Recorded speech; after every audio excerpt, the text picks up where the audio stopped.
स्वागत है दोस्तों आज हम इस सीरीज़ को आगे बढ़ाते हुए दोस्तों चैप्टर नंबर 3 यानी ध्वनि के पार्ट 1 को दोस्तों आज हम डिस्कस करेंगे। तो दोस्तों चलिए भी दोस्तों वीडियो स्टार्ट करते हैं। दोस्तों वीडियो तेज़ी से हल किया जाएगा दोस्तों। तो दोस्तों तैयार हो जाओ। तो दोस्तों चलिए दोस्तों ध्वनि के बारे में दोस्तों पढ़ेंगे। दोस्तों ध्वनि तरंगे यांत्रिक तरंगे के अनुदैर्घ्य तरंगों के अंतर्गत आती हैं। यानी दोस्तों यदि पूछा जाए ध्वनि तरंगे किसके अंतर्गत आती हैं तो दोस्तों अनुदैर्घ्य तरंगों के अंतर्गत आती हैं। ठीक है दोस्तों।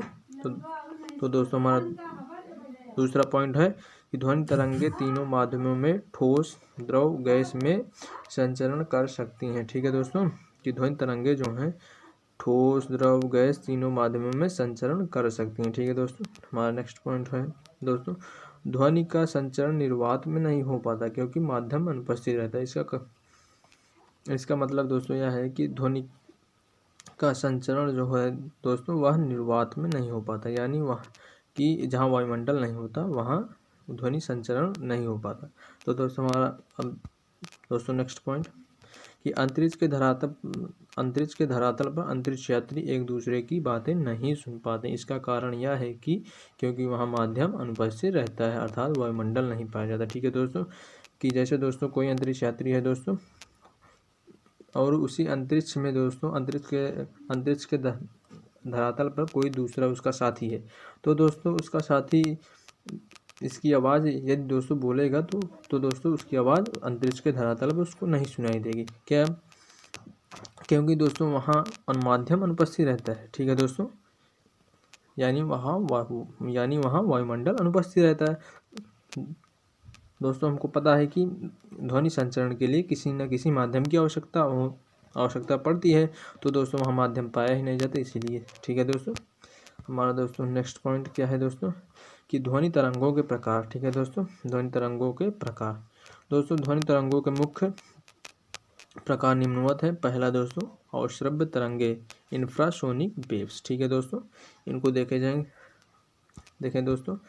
दोस्तों कि इनकी आवृत्ति 20 हर्ट्ज से नीचे होती है। दोस्तों यदि दोस्तों इनकी आवृत्ति पूछी जाए कि अश्रव्य तरंगों की आवृत्ति कितनी होती है तो दोस्तों 20 हर्ट्ज से नीचे होती है। ठीक है दोस्तों, इसे मानव या हमारे कान नहीं सुन सकते। ठीक है दोस्तों, इन तरंगों को, अश्रव्य तरंगों को मानव यानी हम अपने कानों से दोस्तों नहीं सुन सकते। ठीक है दोस्तों। तो दोस्तों नेक्स्ट पॉइंट है इसकी उत्पत्ति दोस्तों कहाँ से होती है। दोस्तों इसकी उत्पत्ति जो है जो ज्वालामुखी से होती है, भूस्खलन से होती है, उल्का पिंडों से दोस्तों होती है। ठीक है, इत्यादि से दोस्तों उत्पन्न होते हैं। तो दोस्तों हमारा नेक्स्ट हमारी तरंग है श्रव्य तरंग, मतलब दोस्तों ऑडियोवेबल वेव्स। ठीक है दोस्तों। तो दोस्तों हमारी नेक्स्ट तरंग है श्रव्य तरंग। ठीक है दोस्तों। तो दोस्तों इसकी आवृत्ति दोस्तों कितनी होती है, 20 हर्ट्ज से 20,000 हर्ट्ज के बीच होती है। ठीक है दोस्तों, इसकी आवृत्ति 20 हर्ट्ज से 20,000 हर्ट्ज के बीच होती है। तो दोस्तों यदि पूछा जा रहा है कि इनकी आवृत्ति कितनी होती है तो दोस्तों हमारा आंसर हो जाएगा 20 हर्ट्ज से 20,000 हर्ट्ज। ठीक है दोस्तों, इन तरंगों को मानव सुन सकता है, यानी दोस्तों इन तरंगों को हम सुन सकते हैं। ठीक है दोस्तों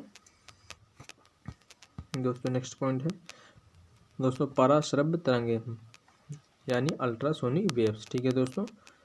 तो दोस्तों पराश्रव्य तरंगे क्या है दोस्तों, इनकी आवृत्ति दोस्तों 20,000 हर्ट्ज से अधिक होती है। ठीक है दोस्तों, इनकी जो आवृत्ति होती है इनकी 20,000 हर्ट्ज से अधिक होती है। तो दोस्तों मनुष्य के कान इन्हें नहीं सुन सकते। ठीक है दोस्तों, इन्हें हम और आप सब दोस्तों इन तरंगों को नहीं सुन सकते। ठीक है दोस्तों, केवल दोस्तों श्रव्य तरंगों को ही सुन सकते हैं। ठीक है दोस्तों। हमारा नेक्स्ट पॉइंट है कि पराश्रव्य तरंगों का प्रयोग। दोस्तों की पराश्रव्य तरंगों का प्रयोग कहाँ किया जाता है। ठीक है दोस्तों, पहला पॉइंट है दोस्तों छिपी वस्तुओं की खोज करने में, संकेत भेजने में। ठीक है दोस्तों, जैसे कोई वस्तु छिपी है उसकी खोज करने में और संकेत भेजने में दोस्तों, और सोनार उपकरण में। दोस्तों सोनार उपकरण है ना दोस्तों कि समुद्र में किसी डूबी हुई वस्तु का पता लगाता है ना सोनार है। तो दोस्तों हमारा नेक्स्ट पॉइंट है स्वचालित दरवाज़ों को नियंत्रित करने में, ठीक है दोस्तों। स्वचालित दरवाजे जो होते हैं उनको नियंत्रित करने में, ठीक है दोस्तों। हमारा नेक्स्ट क्वेश्चन, सॉरी दोस्तों, next point, ultrasound machine, sonography, sonography, echocardiograph, जिसको दोस्तों ईसीजी बोलते हैं, आदि में दोस्तों इसका प्रयोग किया जाता है।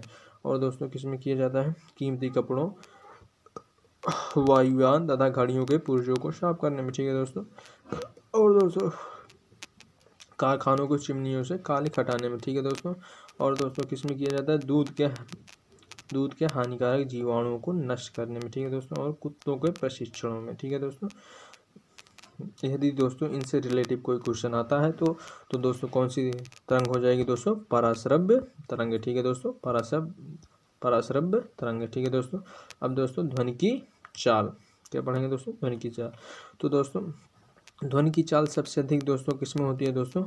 ठोसों में होती है, ठीक है दोस्तों। यदि पूछा जाता है कि ध्वनि की चाल सबसे अधिक किसमें होती है तो ठोसों में, ठीक है दोस्तों। इसके बाद द्रव में, फिर इसके बाद गैस में, ठीक है दोस्तों।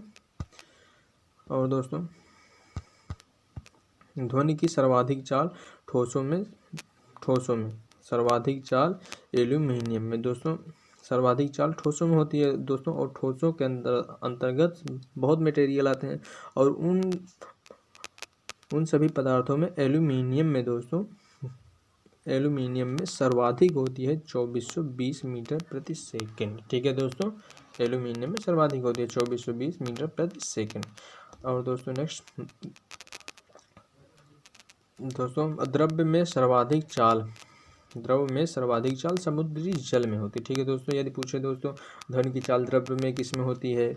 दूध में, सामान्य जल में, समुद्री जल में, तो दोस्तों क्या होगा? समुद्री जल में होती है, ठीक है दोस्तों। जैसे दोस्तों 1531 मीटर प्रति सेकंड, ठीक है दोस्तों, इतना होती है। समुद्री जल में सर्वाधिक होती है, ठीक है दोस्तों। यदि द्रव में पूछें तब, ठीक है दोस्तों। और दोस्तों गैसों में सर्वाधिक ध्वनि की चाल दोस्तों हाइड्रोजन गैस में होती है, ठीक है दोस्तों। इसमें कितना होता है? 1284 मीटर प्रति सेकंड दोस्तों। और सबसे हल्की गैस भी होती है, ठीक है दोस्तों, हाइड्रोजन गैस। और नेक्स्ट पॉइंट दोस्तों कि हवा में ध्वनि की चाल दोस्तों कितनी होती है? दोस्तों हवा में ध्वनि की चाल 332 मीटर प्रति सेकंड होती है, ठीक है दोस्तों। और नेक्स्ट पॉइंट है दोस्तों ध्वनि की चाल पर प्रभाव।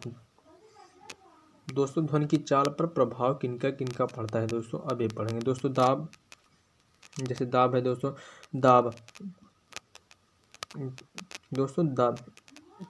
दोस्तों ध्वनि की चाल पर दाब का कोई प्रभाव नहीं पड़ता, ठीक है दोस्तों। यदि पूछा जा रहा है कि दाब बढ़ाने से ध्वनि की चाल क्या होगी? बढ़ेगी, घटेगी? तो दोस्तों ध्वनि की चाल पर कोई प्रभाव नहीं पड़ेगा, यानी जैसे जितनी चाल है उतनी ही रहेगी, ठीक है दोस्तों। दाब का प्रभाव मतलब दाब से मुक्त होती है ध्वनि, ठीक है दोस्तों। दाब का प्रभाव ध्वनि पर नहीं पड़ता है दोस्तों। नेक्स्ट दोस्तों ताप बढ़ाने पर ध्वनि की चाल बढ़ती है दोस्तों, बढ़ती है, और घटाने पर घट जाती है, ठीक है दोस्तों। मतलब यदि टेम्परेचर बढ़ रहा है तो ताप बढ़ेगी, और टेम्परेचर घट रहा है तो ध्वनि की चाल घटेगी, ठीक है दोस्तों। दोनों में समान रहते हैं दोनों, ठीक है दोस्तों। कि अगर बढ़ा रहे हैं तो बढ़ेगी, घटा रहे हैं तो घटेगी। और दोस्तों तीसरा क्या है दोस्तों? तीसरा दोस्तों आर्द्रता है दोस्तों। आर्द्रता बढ़ने पर ध्वनि की चाल बढ़ती है और घटने पर घट जाती है। जैसे दोस्तों बरसात में आर्द्रता ज़्यादा होने पर सीटियों की आवाज़ दूर तक सुनाई देती है। हाँ दोस्तों, बरसात के मौसम में दोस्तों यदि हम सीटी मारते हैं तो दोस्तों काफ़ी दूर तक जाती है, ठीक है दोस्तों। इसमें भी समान होता है, जैसे आर्द्रता बढ़ी तो ध्वनि की चाल भी बढ़ी, आर्द्रता घटी तो ध्वनि की चाल भी घटी, ठीक है दोस्तों। और दोस्तों नेक्स्ट दोस्तों इसका है घनत्व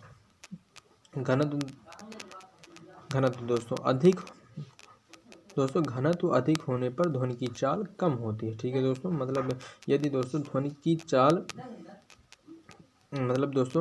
दोस्तों घनत्व अधिक है तो ध्वनि की चाल कम होगी, घनत्व कम होने पर ध्वनि की चाल बढ़ जाती है दोस्तों। इसमें विपरीत संबंध पाया जाता है, ठीक है दोस्तों।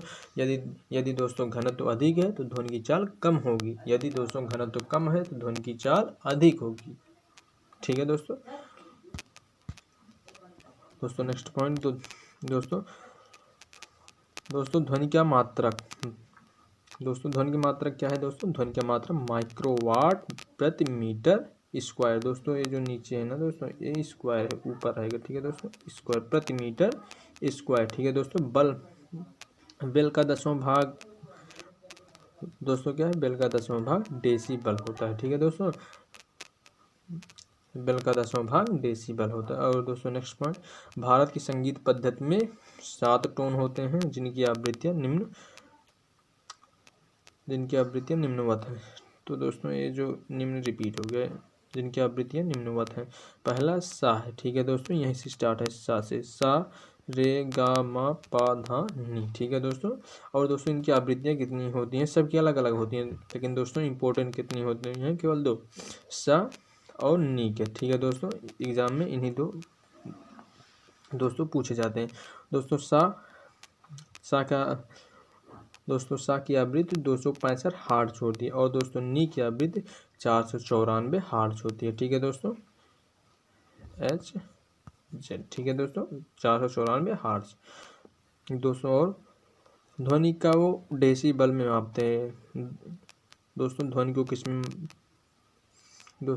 किस में मापते हैं? डेसीबल में, ठीक है दोस्तों। पूछा जाए कि ध्वनि को किस में मापा जाता है, तो डेसीबल में मापा जाता है, ठीक है दोस्तों। और दोस्तों नेक्स्ट पॉइंट, दोस्तों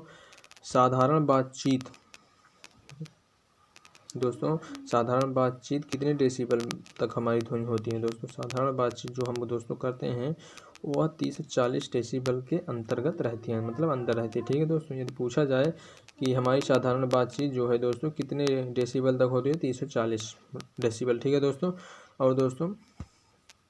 और दोस्तों नेक्स्ट पॉइंट क्या है दोस्तों? जेट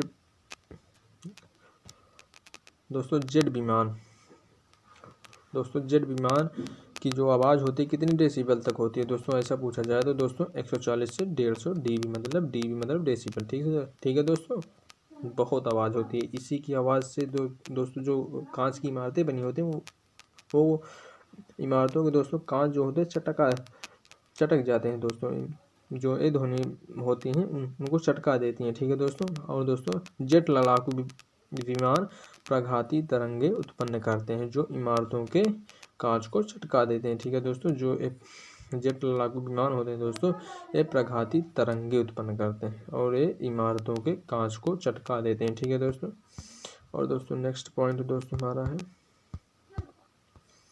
मनुष्य की अधिकतम सुनने की क्षमता कितनी होती है? दोस्तों अगर यदि ऐसा पूछा जा रहा है कि मनुष्य की अधिकतम सुनने की क्षमता कितनी होती है, तो दोस्तों उसका आंसर हमारा होगा 95, मतलब 95 डीबी होती है। और इससे अधिक तीव्र ध्वनि को मानव नहीं सुन सकता, ठीक है दोस्तों। और दोस्तों नेक्स्ट पॉइंट है कि दोस्तों रेल की पटरी पर हथौड़े से घात करने पर कान को पटरी से लगाते हैं तो आवाज़ 2 बार सुनाई देती है। इसका कारण यह है कि इस्पात यानी ठोस में ध्वनि की चाल अधिक होने पर पहले इस्पात वाली ध्वनि, फिर उसके बाद वायु के माध्यम से दूसरी ध्वनि सुनाई देती है। दोस्तों इसका मतलब यही है कि सर्वाधिक चाल ठोसों में होती है, तो इसी कारण ठोसों से होकर पहले हमारे कानों तक आवाज़ पहुँचती है, और दोस्तों उसके बाद दोस्तों जो दोस्तों दूसरी ध्वनि वायु से दोस्तों आती है तो वो ठोसों से धीमी होती है, तो इसी प्रकार वह ठोस की आवाज़ के बाद आती है वायु वाली आवाज़, तो इसीलिए दोस्तों 2 बार हमें आवाज़ें सुनाई देती हैं, ठीक है दोस्तों। तो दोस्तों हमारा नेक्स्ट पॉइंट दोस्तों ध्वनि के लक्षण, ठीक है दोस्तों। ध्वनि के लक्षण में पहला तारत्व, मतलब यानी पिच दोस्तों, ठीक है दोस्तों।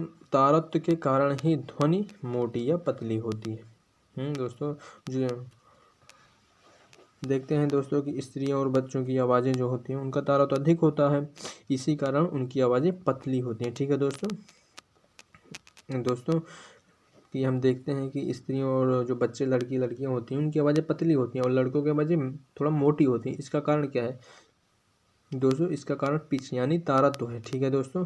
उनकी आवाज़ों का तारत्व अधिक होता है और पुरुषों या बच्चों की आवाज़ों का तारत्व जो है कम होता है, इसी कारण उनकी आवाज़ें मोटी होती हैं, ठीक है दोस्तों। पुरुषों की आवाज़ों, ठीक है, बच्चों की भी दोस्तों पतली होती है।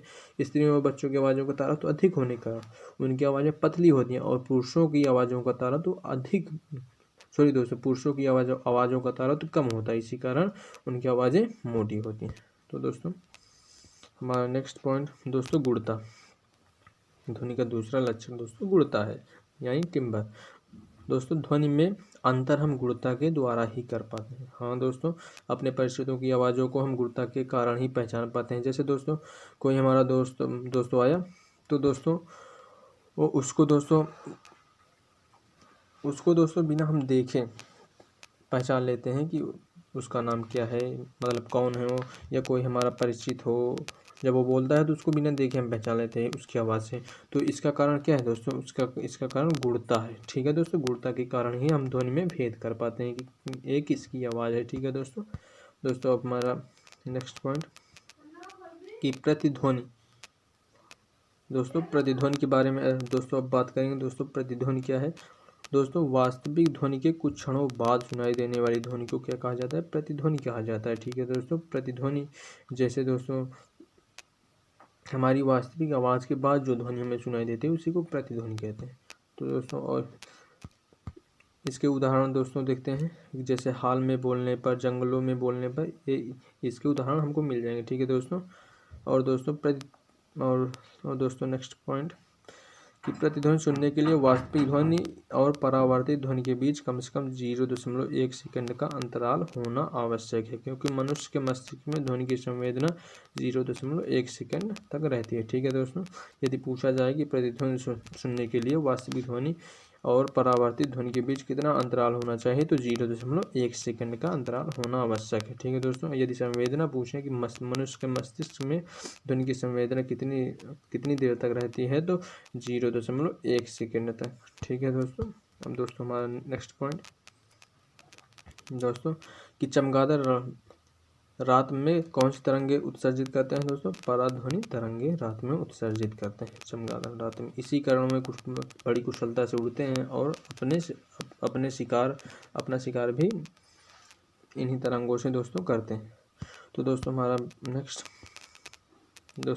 है ध्वनि का लक्षण अनुरणन।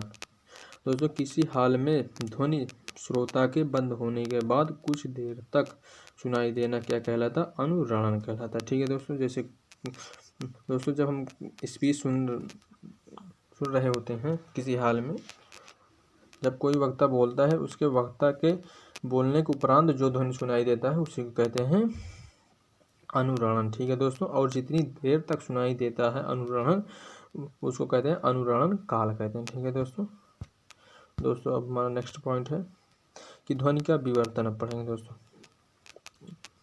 ध्वनि का विवर्तन क्या है दोस्तों। ध्वनि का विवर्तन दोस्तों, जब ध्वनि तरंगे किसी अवरोध से टकराकर अवरोध के किनारों से मुड़कर आगे बढ़ती हैं तो इस घटना को ध्वनि का विवर्तन कहते हैं। ठीक है दोस्तों, जब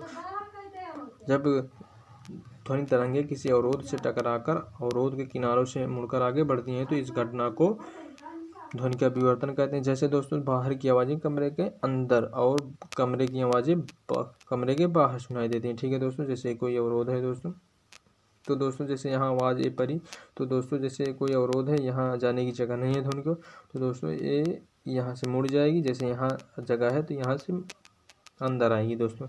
इसी घटना को कहते हैं दोस्तों ध्वनि का विवर्तन। ठीक है दोस्तों, नेक्स्ट पॉइंट दोस्तों कि 45 dB वह ध्वनि का स्तर है जो प्रदूषण से मुक्त है दोस्तों। यदि दोस्तों पूछा जाता है प्रदूषण से मुक्त ध्वनि स्तर बताइए, तो दोस्तों आंसर हमारा हो जाएगा 45 dB, मतलब 45 डेसिबल। और दोस्तों 80 डेसिबल से अधिक तीव्र ध्वनि से प्रदूषण होता है। ठीक है दोस्तों, यदि 80 डेसिबल से अधिक तीव्र ध्वनि हो रहा है तो इससे प्रदूषण होगा। ठीक है दोस्तों, और दोस्तों नेक्स्ट पॉइंट क्या है दोस्तों नेक्स्ट पॉइंट है ध्वनि का अनुनाद बराबर वस्तु की प्राकृतिक आवृत्ति और बल की आवृत्ति। ठीक है दोस्तों, यदि पूछा जाए ध्वनि का अनुनाद किसके बराबर होता है, तो वस्तु की प्राकृतिक आवृत्ति और बल की आवृत्ति के बराबर होता है। ठीक है दोस्तों, तो दोस्तों यदि दोस्तों वीडियो पसंद आई हो तो वीडियो को दोस्तों लाइक करना और चैनल को सब्सक्राइब करना, और दोस्तों अगर हो सके तो दोस्तों में शेयर करना। ठीक है दोस्तों, ताकि इसी तरह की वीडियो आपको दोस्तों बराबर मिलती हैं।